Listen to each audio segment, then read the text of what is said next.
Oh, I can't feel my face when I'm with you, Courtney. I just can't. And I don't know if I like it anymore, not feeling my face. I can't see my face when I'm with you because I'm masked up. Because I'm masked up. I mean, I can't all see of that. All of that.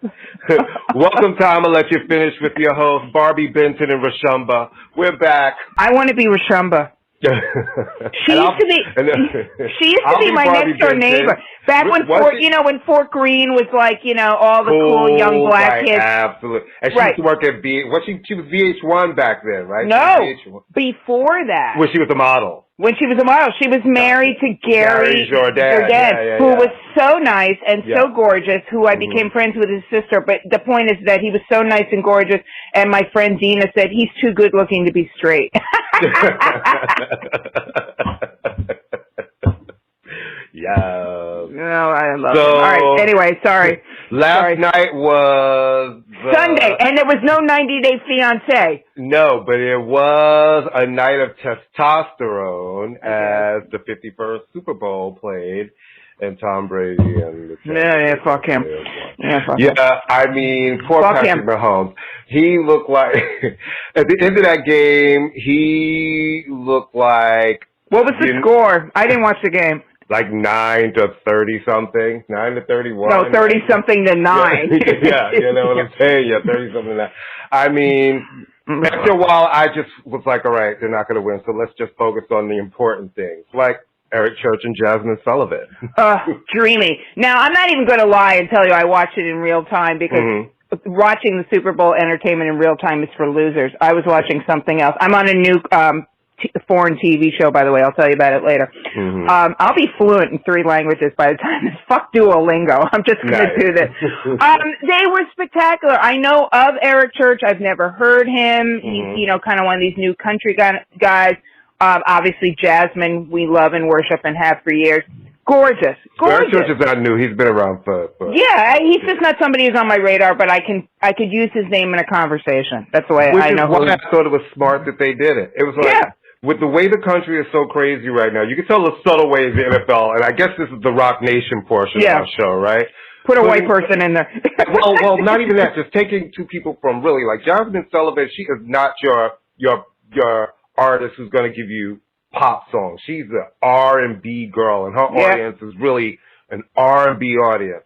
And his audience is really a country audience. Those aren't the 2 audiences for these 2 artists that you really wouldn't expect to intersect. So putting them together, at first I was like, what's that going to be like? But they turned that all the way out. Gorgeous. He was great, and she was just first of all, they were both spectacular, but she was really spectacular. Well, he was smart enough to kind of know that of the 2 of them, not that he can't sing, she's the singer. And he was smart enough to kind of hand her the baton, because it is a song obviously it's the worst song ever for so many reasons, but it is a song that if you can knock that one out of the park live, and they appeared to be singing live, then you can pretty much, you've got the room. And it was great. It was low key because the event, the circumstances surrounding the event, the way we are, demanded low key. Some critic pointed out that he was wearing a purple jacket, which may have been a deliberate red and blue together. I think so.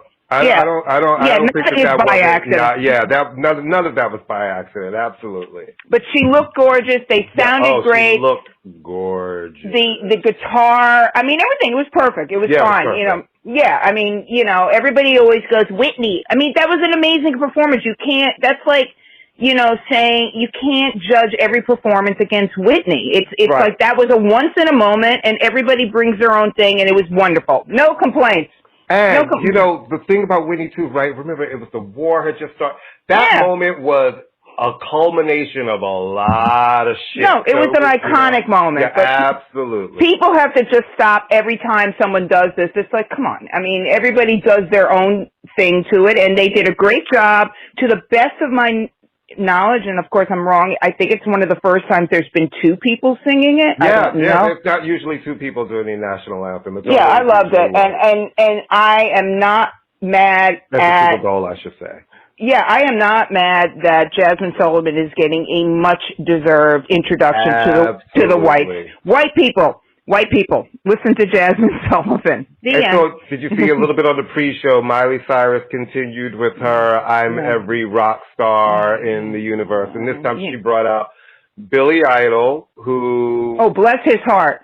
Bless his heart. It looked a little bless your heart the way my southern great grandmother used to say. Listen, Billy Idol is not a young man. No. And Billy Idol did all the drugs that people talk about that they did. And you want to hear a really quick Billy Idol? I thought this is really funny. I used to work in an after-hours punk club in the Lower East Side. Okay, so we closed at 6 a.m. That's when or 6:30. One morning, Billy Idol comes. And he's at the door, and he's like one of those, don't you know who I am? And the owner goes, I know exactly who you are, which is why I'm making you pay and I'm not letting you win. That's hilarious. But I've always liked Billy Idol. I've always thought he was super cool. I was a Gen X fan, so I'm not mad at, plus Miley's just... It's just weird because I think that this whole period of her seems so desperate, like grasping on everything. Like she's been Pat Benatar, she's Debbie Harry, you know what I mean? So, and Joan Jett came out last night, who I think had a new face. Billy Idol seemed to have a new face. Excuse me. Okay, let me tell you something. I am now going to speak as a white woman who has her roots in punk rock. You, Courtney Montgomery Anderson, are not allowed contractually to ever say anything bad about Joan Jett. Okay. She is an icon. Yes, and she is. Appears to have had a little bit of work done, but so what? I just was like, who is that? I love her. It's not a little bit. I just was like, who is that? I wanted her hair all throughout the 80s. People want to make listen, I don't care if people want to make changes. Do whatever you like. But I always think when you show up looking like a different person, she's looked like that for a while, actually. But I love her. I love her. She can do no wrong. She's cool. She's a tough-ass chick. She is. And whoever that lady was last night, I wished her luck because she was great, too. I love her. So then, bless my, she's gonna show up there with Paul McCartney one year or one of the Sex she's Pistols. Gonna be Sammy Davis. She's gonna be Sammy Davis on her next album. She's running out of people. You know what I'm saying? She's running out of people. Her next album's gonna be like Miley, a tribute to the blacks. I know, really. She'll do a tribute. R. Kelly, the early years. Exactly. Miley does Aaliyah, the early years. Right, in French. Aaliyah. So then we get to the halftime show, and well. You know what? Let me tell you something. Seriously, I watched it because that's the only thing I watch in real time. Right. I did watch it, and if I didn't. I was like, okay, it was sort of what I was expecting in a way, but I watched it again this morning, and it's not half bad. It's the problem was what's really funny though. Let me just say this: when anybody describes your performance, it's not half bad. That's not like it was fierce. It was but he got slammed. I mean, people either loved it or not. Here was the problem. No, I don't think it actually, when I looked at it again, here's the problem. First off, we've talked about the fact that he may not be compelling enough to hold the stage on his own. Which was the thing. And I'm just thinking, let's say that right. On TV like this. Because I am sure in concert, I've seen pieces of his concerts online, and it's a full spectacle.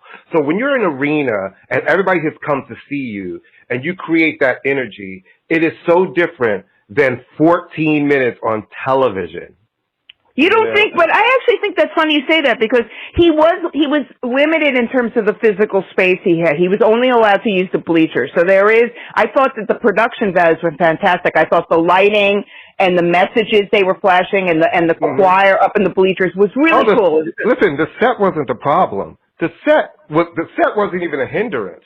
The set was spectacular. What do you think when he went inside the Hall of Mirrors? I thought all of that, the way it looked, was spectacular. I think there's something about him we discussed felt there's something about it. It was to me, he's the type of artist who got lost in all of that to me. It's like this big, fabulous set. It did all of these things, and here you you're kind of giving me Michael Jackson dance, Usher dance. You're doing all of these things that almost seem like a partial imitation, and you're being swallowed up. And 14 minutes on television is different than 2 hours when you're creating a world and people are paying their money to see you in an arena. It's a different vibe. He needed some guests. I know he was looking back to Michael Jackson, but you're not Michael Jackson. I know he was looking back to, he said his favorite was Diana Ross, which was fabulous.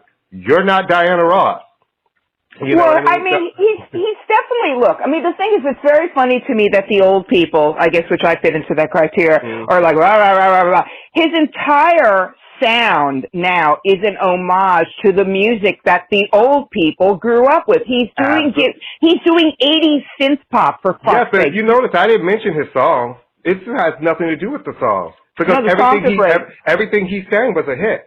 Yeah. I think he felt flat in all of that. And he's like a couple of guest artists to pop up, or somebody or one to come up around him and bring some other energy was needed. Because that set was great. What they did was bigger than any other Super Bowl stage ever. He went all the way to the top, down. So what he built was spectacular. But it really was. I thought he was lost in it. I was bored by him. Maybe it was the order that they put the songs in, because you know what? That has something to do with keeping excitement going too. And he just, it felt flat to me. I was bored. Well, you know, I wasn't bored. I was not bored. I was intrigued to see what he was going to do. And it's really funny because the boldness because he was forced to literally take the field because of the logistics. Okay, first off, thrilled to hear Susie and the Banshees at the Super Bowl. I was like, that Happy House? Yay. I think he got lost on the field. That is, I mean, suddenly you're surrounded by a million different people on a field, and it's not choreography per se. Plus his whole, look, I mean, we've discussed this, the whole, that was full-on choreography. No, but I mean, it was easy for him to get lost in it because he was sort of literally being surrounded by a bunch of swirling people. So that's what I mean by who all kind of looked like him. I just think it's funny that people are like, what's the bandages? It's like, all right, all you have to do is Google the Weeknd and the bandages, and you know what that's about, whether you like it or not. That's his thing. Yeah, I don't care about, you know, I think I said this before when it comes to him. I love anything that has a performance or element to it. Yeah. I had no problem with that. And as much as I told you before, I had no expectation of him. I wanted to be turned out because I had such low expectations. Yeah. And I'm not sitting here saying he sounded terrible. He sounded like himself. It just felt, when you do shit that big, you need big star energy when you have all of that going on. Even that big, the stage behind him with all of the people in the different, like, little sections. I just think you have to have that thing that exudes out of you where there may be a lot going on. Even if you're dancing on the field with 50 million people, you just radiate something different. But he's not that guy, and that's the thing. He is fundamentally, even with all the huge hits, with all the ubiquitous, I mean, those fucking songs are like commercials. They're so catchy. I'm sorry. And for people to go, I'd never heard of him, bullshit. Of course you've heard him. But he is fundamentally a cult artist who's become huge. He has not got that. He very rarely looks into the camera. He's got this little smile. There is a creep factor to him. And there is. I mean, and good or bad. So, I mean, there is.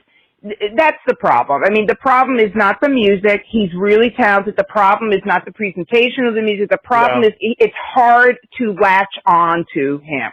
Yeah. And that, to me, is really sort of the problem. But I thought it was good. Listen, life goes on. I thought it was fine. It gives the two greatest days of the year, if you're a music person, are people freaking out about the halftime show and people freaking out about the Rock and Roll Hall of Fame. And I'm like, really? And ultimately, he'll get the thing that all the artists get. He'll get the big streaming bump because he's already a huge artist. He did. Yeah. All three of his singles are now in the top 10 on iTunes. That's what I'm saying. So ultimately, it's a win whether, no one cares whether we like it or not. Yes, was it one of the best? No. Was Justin Timberlake one of the best? No. Definitely not. I think sometimes it's an interesting thing with, you know, and I don't know if it's just a shade of when it's men that we want something that they can't really give us, because we always love it when it's women, right? Because women usually will come, there's always a bunch of dancers, there's going to be a myriad of costumes that we're going to love and win. Nah, and then the guys, I don't think so. I don't think so. Well, that's my opinion. Like every year, and I think when women come, think about every female who's done the halftime show. You know, you get dancers. There's always a bunch of costume changes.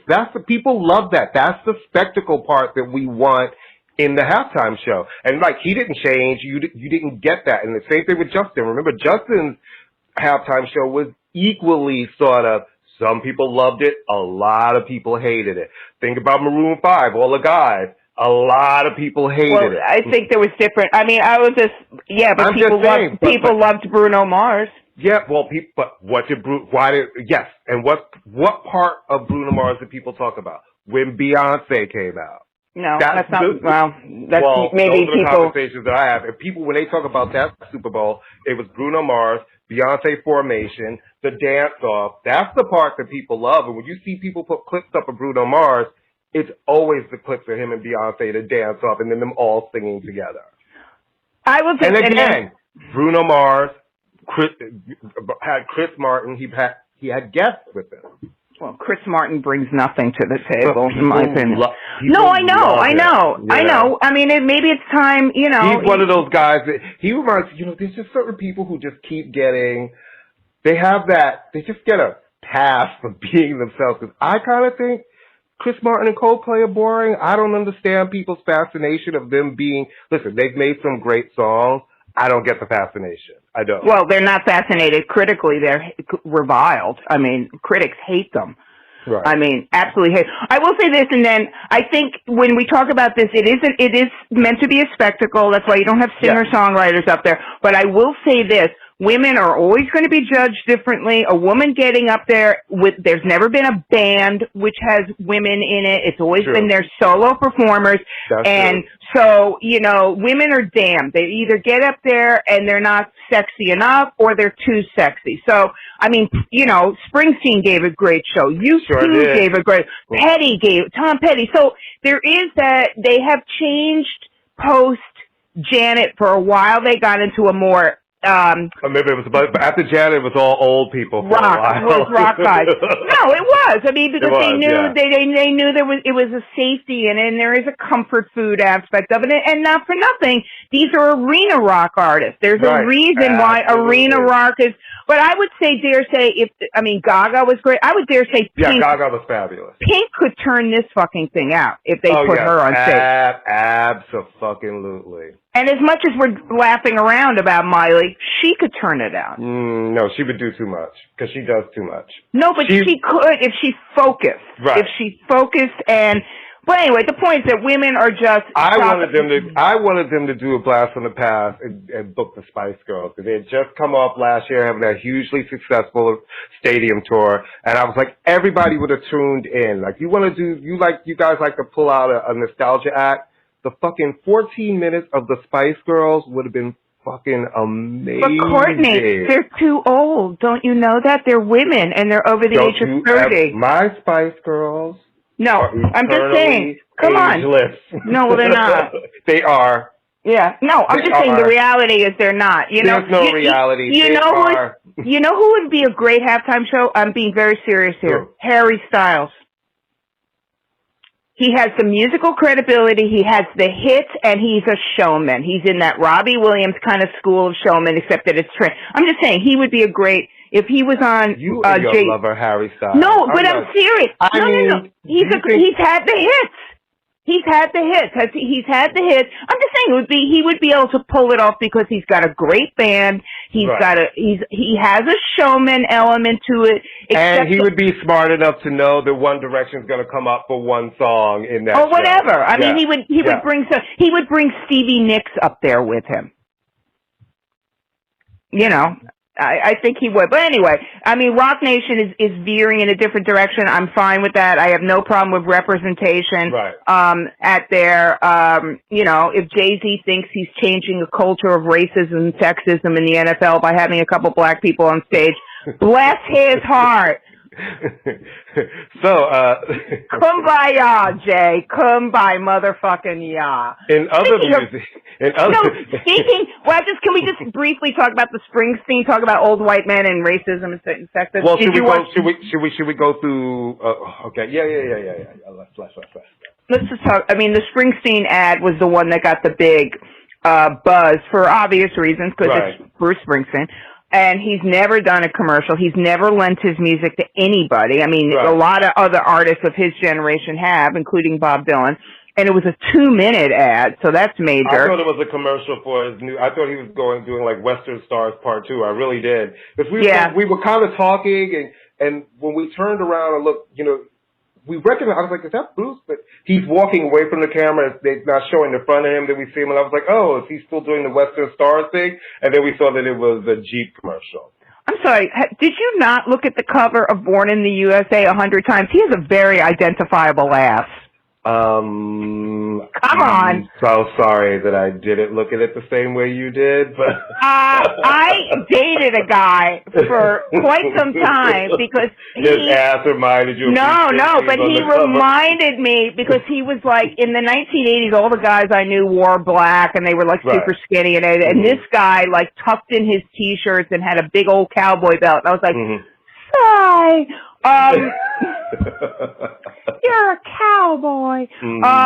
No, I thought, I don't know. I mean, here's my problem with the Springsteen ad. I love Bruce Springsteen. I really do. I mean, I'm not joking around. I first saw him in 1975. He is a unique talent. He's a great guy. He has good politics, blah, blah, blah, blah, blah.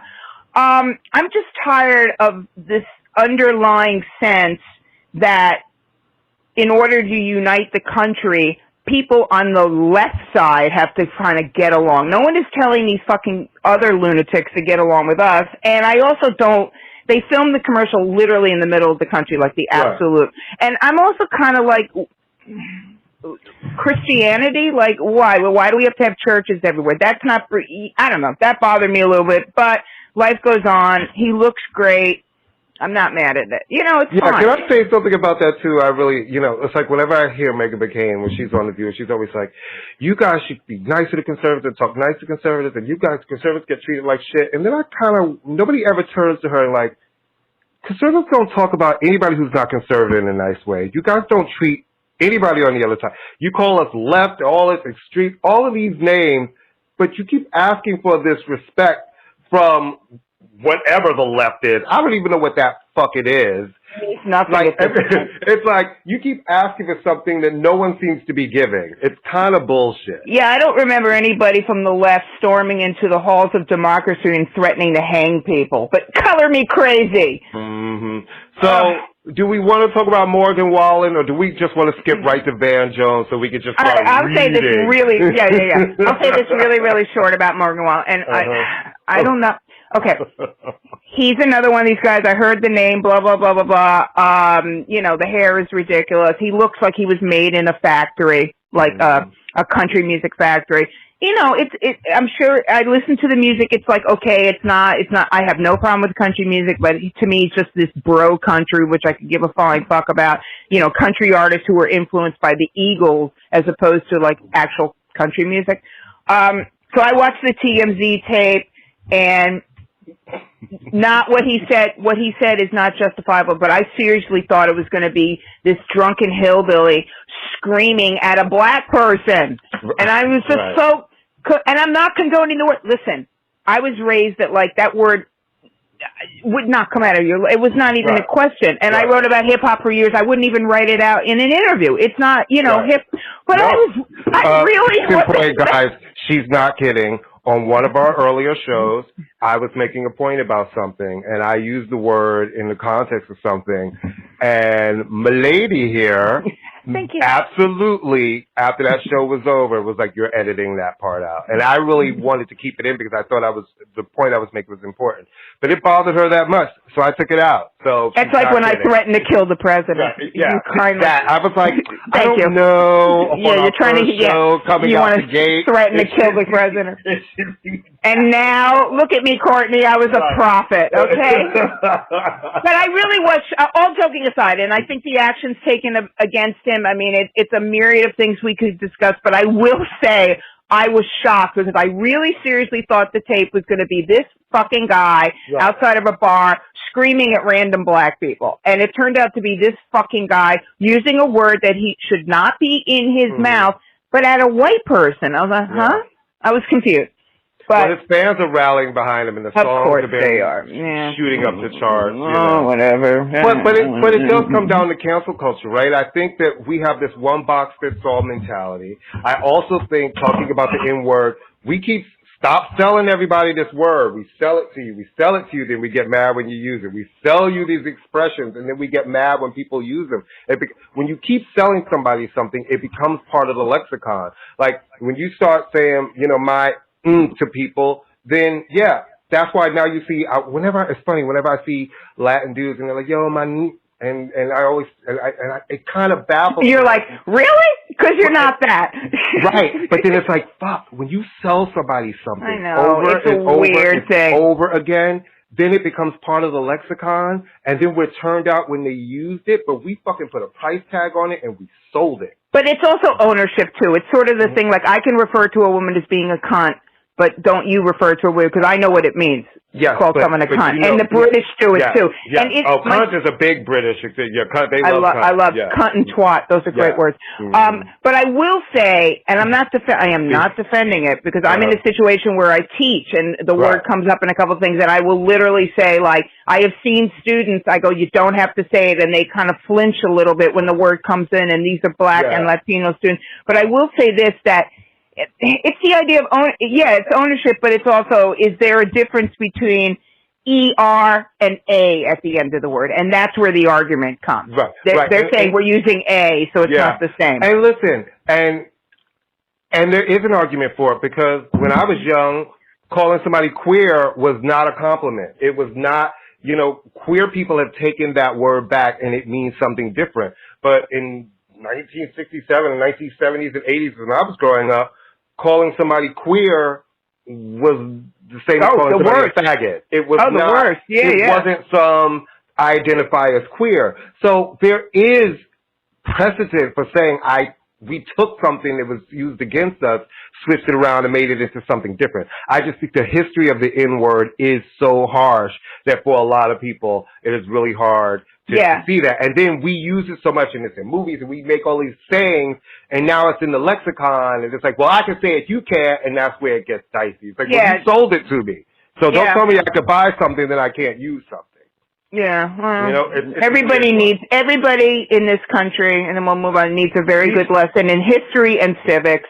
And we need to realize that the civil rights movement is not Martin Luther King, and it ended there, you know, so. And it is also not on the backs of Van Jones, because one, we don't need Van fucking Jones acting like he is here to fucking save our blackness. You're not here to save shit, Van Jones. Van Jones is a succubus who is unfortunate. Look at you, a succubus. Because I love that. I don't think that he's not a smart man, because that's the disappointing part. Is you see, every fucking time these people get so thirsty, he's like thirsty, it's just like, what do you actually stand for? Well, let's put in context why we're talking about. I mean, the Van Jones, who to me is a black person that was invented by white people, because I don't know anybody black. I know nobody black who goes, Van Jones, he speaks for me. But white liberals go, oh, that Van Jones, he's so articulate. You know, it's like, whatever. It's sort of like Spike Lee in the beginning, like, oh my God, Spike Lee. So, whatever. Van Jones and our favorite Puerto Rican princess, Meghan McCain, Van Jones has been annoying for a while, and the thing that tipped Van Jones over the edge for most people, because he was sort of respected for a while, he was in the Obama administration for 5 minutes, but he was in the Obama administration, is when Trump gave his first inaugural address and managed to read off a teleprompter without State of the Union. It was the State of the Union. Yeah, and managed to read off a teleprompter without peeing in his pants. And Van Jones said, tonight he became presidential. It's like, no, tonight he learned how to read off a teleprompter. So everybody was like, really? Like, the bar is that low? So Van Jones has been problematic, and then he cried when Biden, and he's a CNN voice of blackness. He's bullshit. Anyway, him and Meghan McCain are doing some, like, Ebony and Ivory tour, or they have a documentary, or what are they doing? I don't know. I don't know. Yeah, it's a TED Talk on how, like, an aggrieved, entitled white woman who got her job because of her father, and like a black person isn't going to scare white people in a room or walk around preaching unity. Anyway, so Van was on The View, and a place that's always been very friendly to him. Very friendly to him. And Megan is sitting right there, so you figured, like, this is my man. Not I'm literally. coming on to promote my shit. The ladies, right? This is I have a dog in this show. Right? Yeah, it's gonna be a softball interview about Van. What is it like? You know, blah blah blah.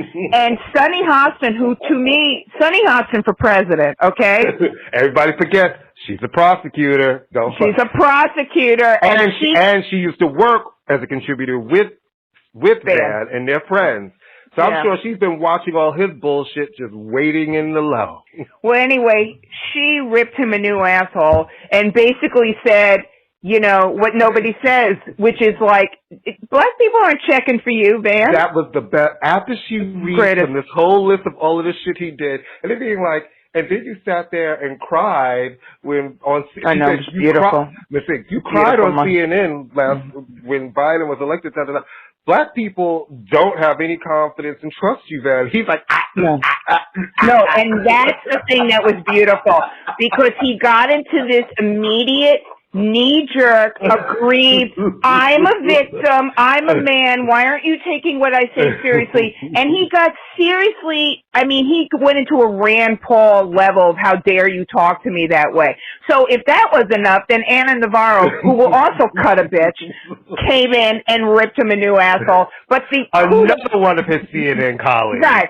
The coup de grace, as they say, was when they came into commercial and Joy literally said, "Oh, are you still here?"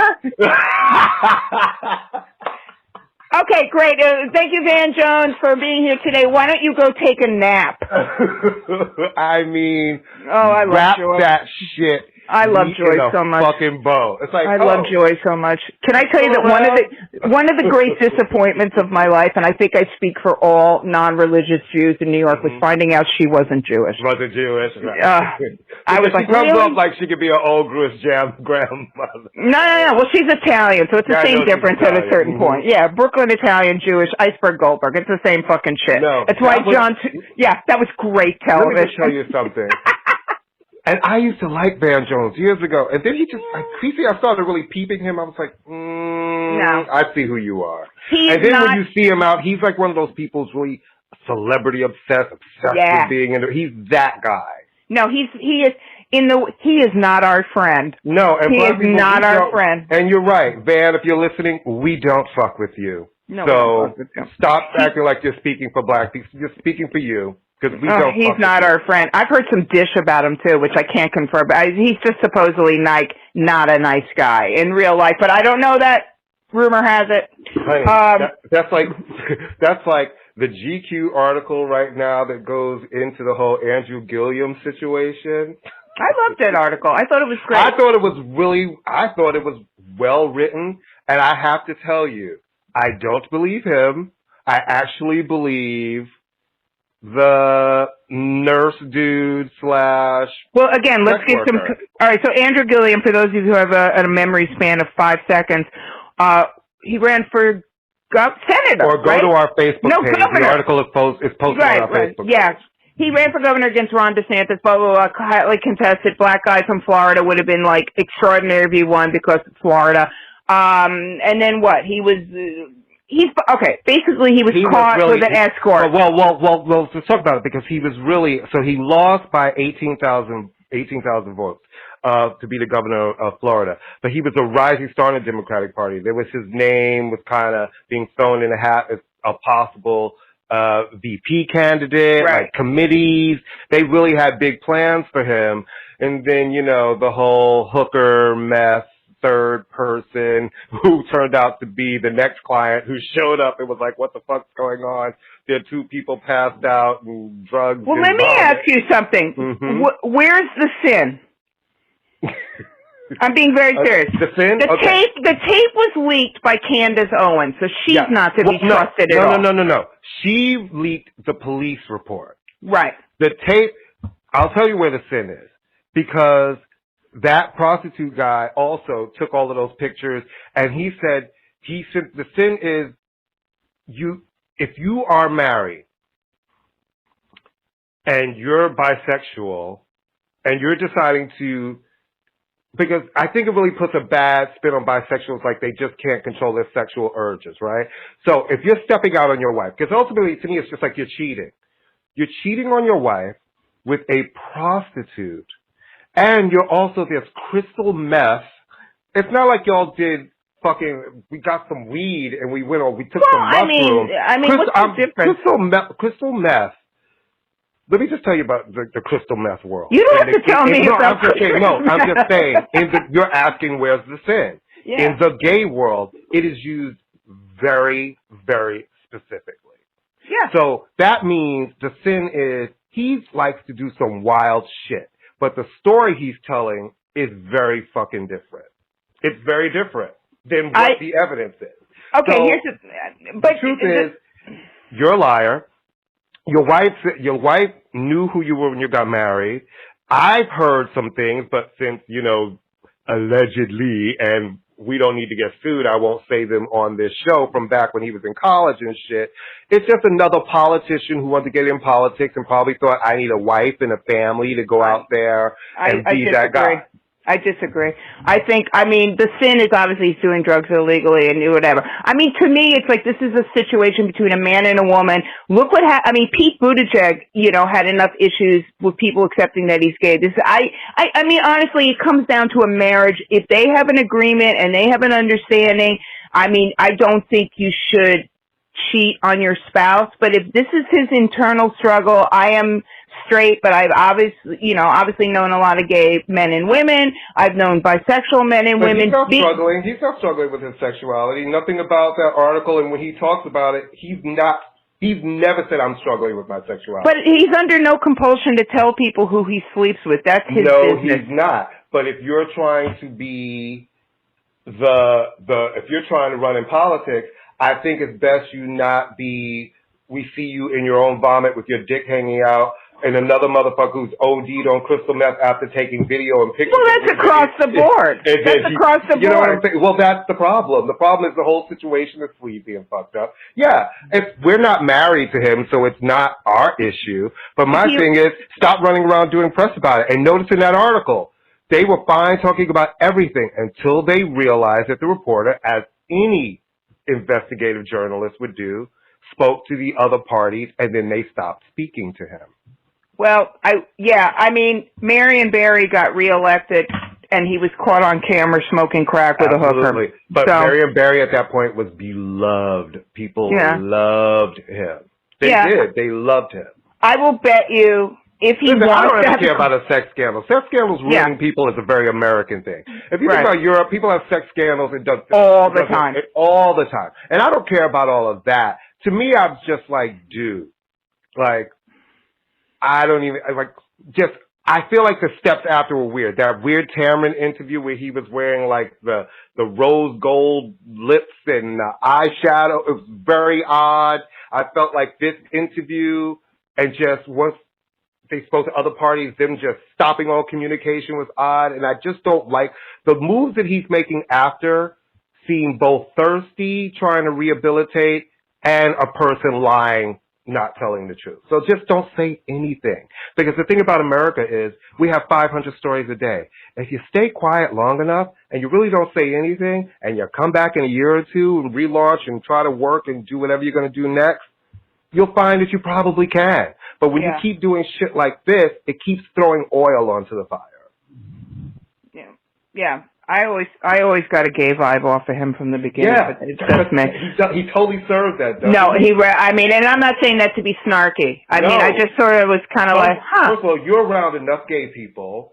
I used to be, but since the pandemic, I can't see any. And you've lived in that neighborhood since that used to be the black gay neighborhood. Fort Queen, represent. You know what I'm saying? You know a black gay man when you see one because you lived in the middle of their neighborhood. Yeah, I just kind of was like, one of these things is not like the other. But I was like, whatever, Okay, that's cool. I think everybody should feel free. Be who you want to be. And listen, you know me, I like weed. I can't sit there and tell somebody, oh, don't do this and don't do it. But don't be fucking with that crystal meth shit.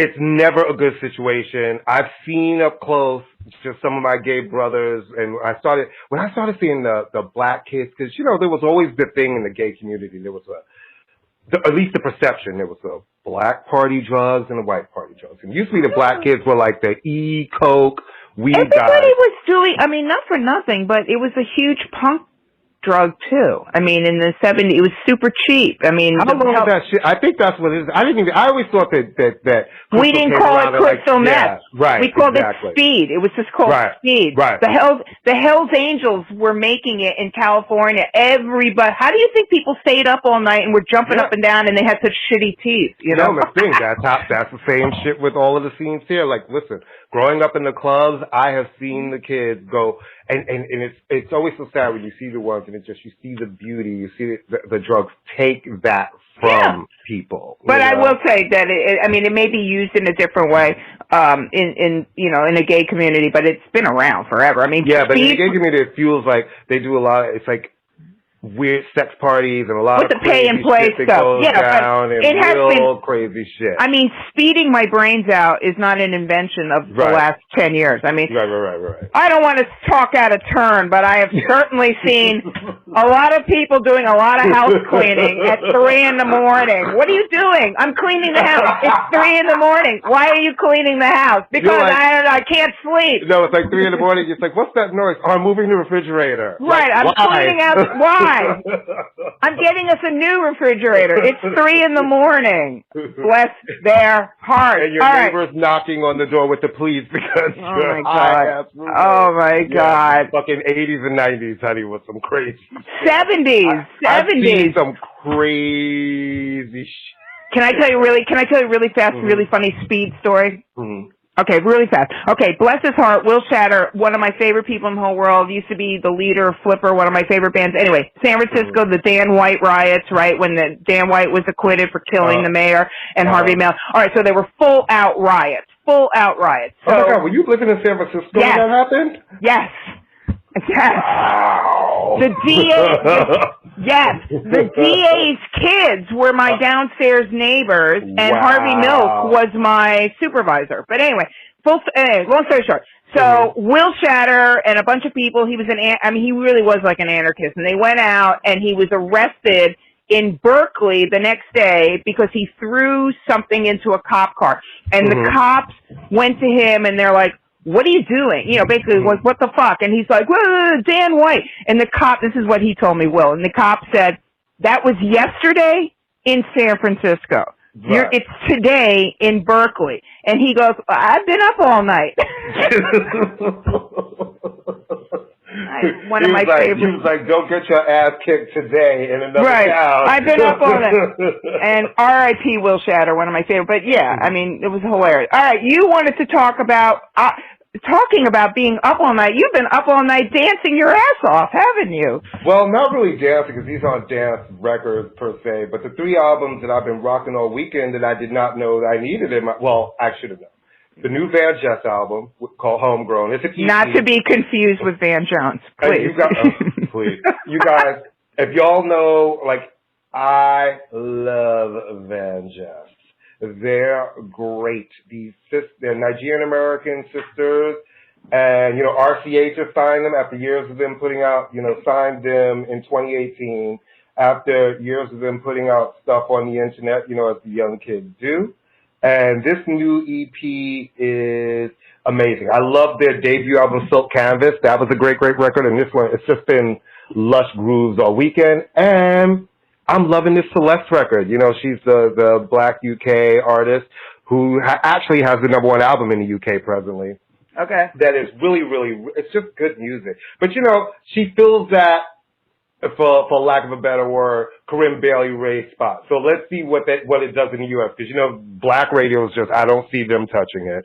And, pop, they get all weird. But it's a really, really great, great, great record that was delayed by Corona. She's been putting out, the first single came out in 2019. She's been releasing music all through 2020. Then Corona came, and it kind of got delayed until last week. It's really great. And then for my grooves, the new Black Coffee album, man. You know, Black Coffee, his new album, Subconsciously, he never disappoints. I love him. You know, he worked with a lot more U.S.-based artists on this one, but he still has his array of African artists with him, and the beats are just sexy and good. He's got David Guetta on there, Diplo, Usher, Cassie, you know, Pharrell, which, you know, he shows up. Pharrell is like the type now, I feel like I open up my underwear drawer and there's Pharrell. He's everywhere. I have an issue with both Diplo and David Guetta, but I don't want to get into it right now. But I'm not a huge Diplo fan either. I listened to I didn't listen to the Celeste, I will listen to it, but I really liked the Van Ness a lot. I love the track with K-Trana. I like that a lot. K-Trana, excuse me. I'm really loving the fact that black music, and I'm using that term in the, you know, whatever, is now embracing, and we're bringing in influences that are not just R&B church-based hip hop stuff. I love the fact that African, and in that vibe, my friend and fellow genius writer Jody Rosen turned me on to this guy Technote, who has been around for a while, who's, I believe, Nigerian artist, and it's just really good. It's kind of the borderline between dancehall and Afrobeat. I really love it a lot, so I've been listening to him. He's another one of these guys who's been around, but as we said ad nauseum, there's so much music. It's like, how do you find it? How do you find it? Right. What do I focus on? How do I find it? How do I find it? So when people who are sort of my age or a little bit younger, you know, hit me to stuff, I'm like, all right, because they're probably getting their music the same way I am. And funnily enough, I really like the new Cardi B single. Oh my God, I fucking love that shit. I love it. I'm so ashamed that I love it that much. Don't be ashamed. Don't be ashamed. I was like, all right, let's see what this bitch has. Okay, fine. No, I love it. I put it on. I was sitting in my chair. I was like, you were singing it after the first. Am I? What's happening? Is my I love moving? it. I love it. I mean, I was like, come on, Cardi, get that shit. I'm a little, you know, still kind of. I don't need to hear like the fuck and the pussy and the sucking dick. I love yeah, it. I don't. Good adult raunchy. Bring me back to listen, Kim, Foxy. It's like we've always had raunchy shit. I never. When as long as it's good. I love it as long as it's good. But I do love it. I think that she is obviously, I think, smarter than people give her credit for. It's, you know, this is supposed to be her version of Chicago drill. I don't even know what that fucking means. But I just know it's a style of rapping. Yeah, no, I know what it means. I'm just saying, and you know, I'm just saying, yeah, whatever. Chicago drill, and which is UK drill, which is like. Listen, we're not going to poo-poo people. The segment.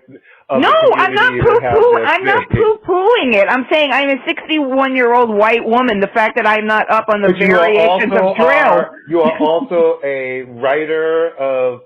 Yeah. R&B. No, I was being journalism. I was being facetious. Right now, I'm having a ton of dental work going on. So when I hear the word drill, I flinch. Can we talk about how you single. sold your records to the record store and I bought them?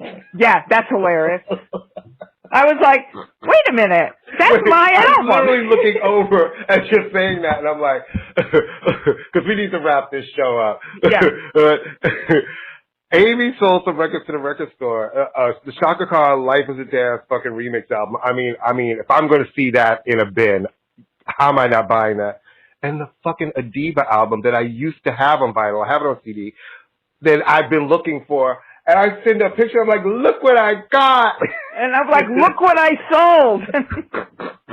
We could have cut out the middleman. It's so hilarious. But we love Patrick and Emily. They are our biggest fans. You know that they say every week that when they listen to us, they're like, are we Team Amy or Team Courtney? Right. And this is what I want to say to everybody. This is why it's important to shop local, buy local, support the shops in your community, especially at this time.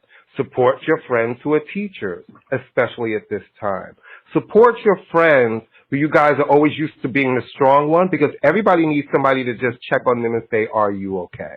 But it's really important that we keep our sense of community really going, because as this pandemic keeps going and more New York businesses are shutting down, and places that I love and I know you love, Amy, are gone or closed, we have to support our community. I think it's just important, because I don't want to see any more things go. I want to make sure everybody's okay. I want you to be okay. I want your family to be okay.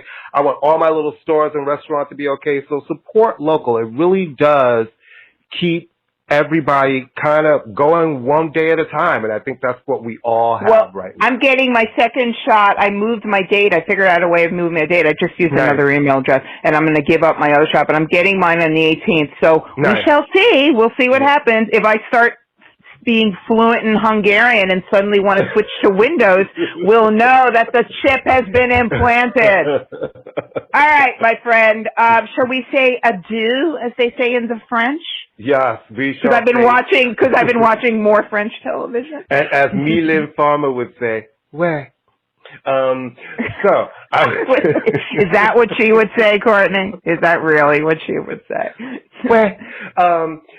Please follow us sur we're on Twitter at Finishheimer. We're on Facebook at ImmaLetYouFinish, all one word. We're on the Instagram at ImmaLetYouFinish in Y. Possibly the worst French accent I've ever heard in my life, and I'm here for it. You sound like Inspector Clouseau. And we have follow Listening Party at Listening Party Presents on Instagram. What? I don't know what's happening. Yeah, but I do know we'll be back next week. Thank you guys for rocking with us. Bye. Stay safe. Bye.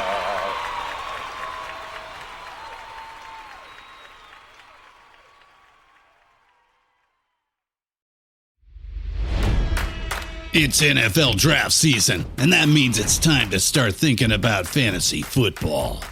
FantasyPoints.com features industry-leading experts and prognosticators using proprietary hand-charted data to help you score more fantasy points. FantasyPoints.com is the place to go for whatever kind of fantasy football you play. Whether you play fantasy football, daily fantasy sports, or do a little bit of everything, Fantasy Points has the meticulously researched content to guide you to victory. And why wait for the fall? Fantasy Points also covers the new spring football league, the UFL. Join the guru, John Hansen, Scott Barrett, Joe Dolan, and other massive names in the fantasy football universe with an exclusive offer. Use code Pantheon for 15% off any Fantasy Points package, including the all-in package, with access to every article, tool, and data nugget that Fantasy Points has to offer. That's FantasyPoints.com and code Pantheon for 15% off at Fantasy Points. FantasyPoints.com, code Pantheon. Score more fantasy points.